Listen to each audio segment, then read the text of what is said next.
Jaren Jackson Jr. is going to be a top NBA draft pick? We had him at number 3 overall in our last mock draft. This is one of the most purely talented players in the country, a mobile 6'11" freshman with a dependable face-up jump shot and the length to turn into a terror as a shot blocker. Sophomore big man Nick Ward is one of the most efficient interior scorers in the NCAA tournament. He shot 64.3% from the field this season. He also led all of college basketball in offensive rebound rate and drew fouls at a top 10 rate all season. For some reason, neither player was on the floor much for Michigan State in its loss to Syracuse in the round of 32 at the NCAA tournament on Sunday. Jackson only played 15 minutes against the Orange, while Ward played 16 minutes. Tom Izzo decided to ride with his reserves, playing Ben Carter 23 minutes and Xavier Tillman 22 minutes.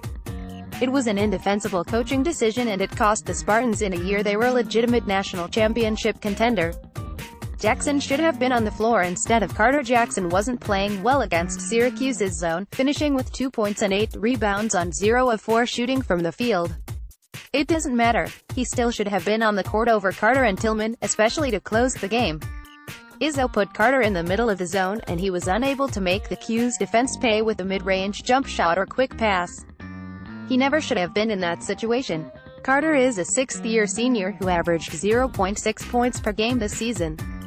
There was no reason he needed to play a season high in minutes in a tight NCAA tournament game, especially not when Jackson is available. Carter's previous season high was 19 minutes. It's not like he was any better than Jackson in his time on the floor, either, finishing with just 2 points and 2 assists. Meanwhile, Ward was effective in his limited minutes, scoring 10 points on 4 of 5 shooting. This might have been MSU's most talented team ever. It couldn't even make the Sweet 16. Izzo has had some great teams in East Lansing, but he's never had a team with 2 lottery picks. Jackson and Miles Bridges will both earn that distinction come June. Bridges had a rough game, too, shooting 4 of 18 from the floor and finishing with 11 points. Maybe if Jackson was on the floor more in place of a limited offensive player, he wouldn't have had to take so many attempts. MSU needed Jaren Jackson. Q's zone is scary for any young player, but Jackson has the S set to thrive against it. Carter does not. If Michigan State was going to go down in March, at least it could have gone down with its most talented players on the floor. Instead, Izzo's rotations gave Syracuse a chance to pull the upset. That's exactly what they did.